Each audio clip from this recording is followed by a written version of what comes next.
BJP की तरफ से इस बार महाराष्ट्र और झारखंड विधानसभा चुनाव में धार्मिक ध्रुवीकरण कराने में पूरी ताकत लगा दी गई। योगी आदित्यनाथ बटोगे तो कटोगे नारा लेकर आए। पीएम मोदी ने एक हैं तो सेफ हैं का नारा दिया। जिहाद और धर्म युद्ध की बात हुई, लेकिन प्रचार के आखिरी दिन राहुल गांधी ने 2 प्रेस कॉन्फ्रेंस कर बीजेपी ने जो नैरेटिव फैलाया उसकी पूरी हवा निकाल दी। राहुल गांधी एक बार फिर आरक्षण, संविधान और जाति जनगणना का नैरेटिव सेट करने में कामयाब रहे। इसी नैरेटिव की मदद से राहुल ने लोकसभा चुनाव में कांग्रेस को 2 गुनी सीटें दिलाने में कामयाबी हासिल की थी। कांग्रेस की सीट और वोट शेयर दोनों बढ़ गया तो बीजेपी की सीट और वोट शेयर में कमी आई।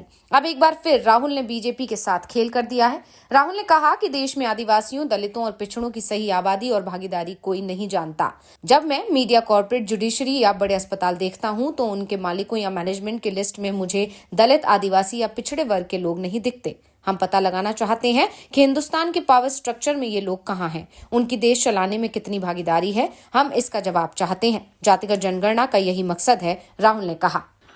इन्होंने हमसे पूछा कि जाति जनगणना का ब्लूप्रिंट क्या है, तो मैं बताना चाहता हूं। देखिए,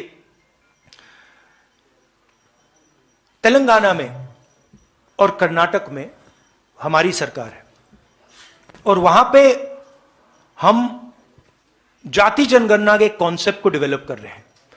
तेलंगाना में हम जनता के साथ डिस्कशन करके जो हमारे कास्ट सेंसस में सवाल जाएंगे वो सवाल हम डेवलप कर रहे हैं और बहुत बेहतरीन सजेशंस आ रहे हैं, जनता से आ रहे हैं और हम लाखों लोग से डिस्कशन कर रहे हैं। जाति जनगणना का आइडिया मैं आपको बताना चाहता हूं, झारखंड के युवाओं को बताना चाहता हूं। देखिए, हिंदुस्तान में कम से कम 50% पिछड़े वर्ग के लोग हैं।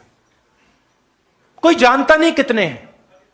और जो पिछड़े वर्ग के युवा हैं, मैं आपसे बात कर रहा हूं, आपकी आबादी कोई जानता नहीं है, आपकी भागीदारी भी कोई जानता नहीं है।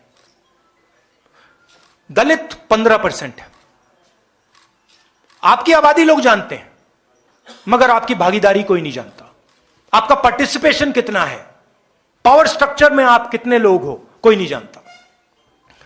आदिवासी 8%, बीजेपी आपको वनवासी कहती है, इंसल्ट है, अपमान है आपका।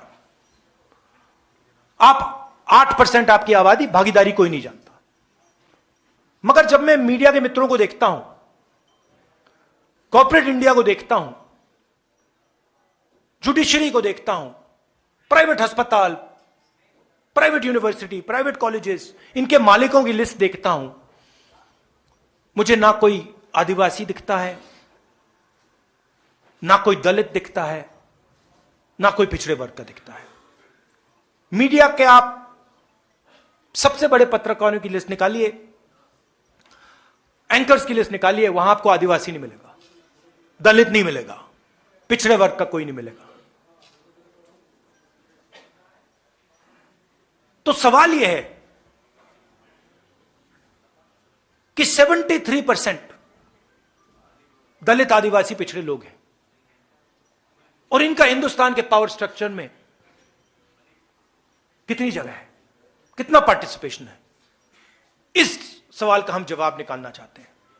मैं जानता हूं कि नरेंद्र मोदी जी ने 20-25 अरबपतियों का 16 लाख करोड़ रुपया कर्जा माफ किया है और मैं यह भी जानता हूं कि अगर हम उन कंपनीज के मालिकों की लिस्ट निकालें, उनकी सीनियर मैनेजमेंट की लिस्ट निकालें, जिन लोगों को करोड़ों रुपए की सैलरी मिलती है, उस लिस्ट में आपको एक दलित नहीं मिलेगा, एक आदिवासी नहीं मिलेगा, एक पिछड़ा वर्ग का व्यक्ति नहीं मिलेगा। मतलब हिंदुस्तान का उसमें रिप्रेजेंटेशन है ही नहीं। इसलिए हम जाति जनगणना की बात कर रहे हैं। इसलिए मैंने पार्लियामेंट हाउस में प्रधानमंत्री के सामने कहा कि देखिए, हम करेंगे, हम पता लगाना चाहते हैं कि 73% के पास कितनी भागीदारी है, कहां कहां हैं ये लोग। मनरेगा की लिस्ट में मिलते हैं, मजदूरों की लिस्ट में मिलते हैं, लाइन लगी हुई है।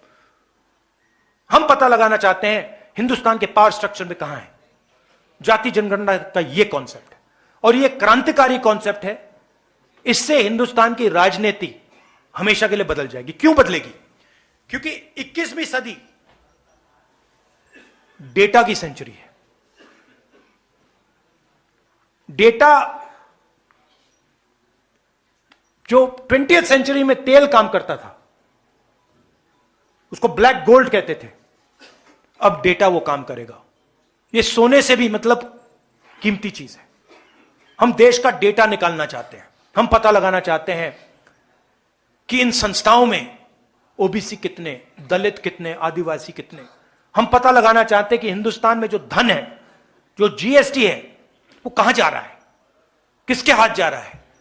सिर्फ अरबपतियों के हाथ जा रहा है या गरीबों के हाथ जा रहा है, किसानों के हाथ जा रहा है, और ये कौन है। तो एक प्रकार से मैंने कहा, आप डॉक्टर के पास जाते हो, डॉक्टर एक्सरे लेता है, आपकी हड्डी का एक्सरे लेता है। वो क्या है? वो डेटा है कि भैया फ्रैक्चर है, कहां कहां फ्रैक्चर है। ये हम जाति जनगणना से करना चाहते हैं। जाति जनगणना का कॉन्सेप्ट मैं आपको बताता हूं, और जो ओबीसी युवा हैं, दलित, आदिवासी युवा और गरीब जनरल कास्ट के युवा, ये आपके लिए जरूरी है। माइनॉरिटीज के युवा, ये आपके लिए जरूरी है, समझना जरूरी है। क्योंकि ये सारे जो रास्ते बंद हो रखे हैं आपके लिए, जो बेरोजगारी फैल रही है, जो महंगाई बढ़ रही है, ये इसलिए हो रहा है क्योंकि आपका पूरा का पूरा धन 20-25 लोगों के हाथ में जा रहा है। छोटे व्यापारी, जैसे मैंने भी बोला, छोटे व्यापारी जो देश को रोजगार देते हैं, खत्म किए जा रहे हैं। तो ये हमारा लक्ष्य है। जाति जनगणना के बाद हर आदिवासी युवा को पता लग जाएगा कि हिंदुस्तान के पावर स्ट्रक्चर में आदिवासी कहां है। हर दलित को, हर पिछड़े वर्ग के व्यक्ति को पता लग जाएगा कि हिंदुस्तान के पावर स्ट्रक्चर में मेरा भाई कहां है, मेरा पिछड़े वर्ग का कौन कौन कहां है, सब ट्रांसपेरेंट हो जाएगा। और उसके बाद हम सचमुच में डेवलपमेंट की बात कर सकेंगे। उसके बाद हम सचमुच में एक नए तरीके से हिंदुस्तान में विकास ला पाएंगे। यह जो हमारा सिस्टम है, जो आज सिस्टम चल रहा है, जो नरेंद्र मोदी जी वाला है विकास का सिस्टम, जो मैंने आज आपको सेफ दिखाया, वो फेल हो गया, खत्म हो गया है। ये किसी काम का नहीं है। तो ये नेक्स्ट जनरेशन का जो डेवलपमेंट का पैराडाइम है, डेटा का पैराडाइम है, उसकी फाउंडेशन जाति जनगणना है। और हमने हजारों घंटे, हमारी पार्टी ने, हमारे नेताओं ने जाति जनगणना के बारे में डेवलप करने में, इसके बारे में सोचना, हमने काम किया है। तो हम रेडी हैं।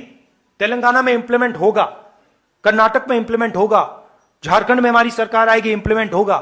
और फिर आप देखना, जो यहां पिछड़े वर्ग के युवा हैं, दलित, आदिवासी, गरीब, जनरल कास्ट, माइनॉरिटी, फिर आप देखना क्या होता है। सेलफोन का क्या फायदा है? आप सेलफोन चलाते हो, क्या फायदा है? डेटा मिलता है, पता लग जाता है क्या कहां है। वही हम जाति जनगणना के साथ करना चाहते हैं।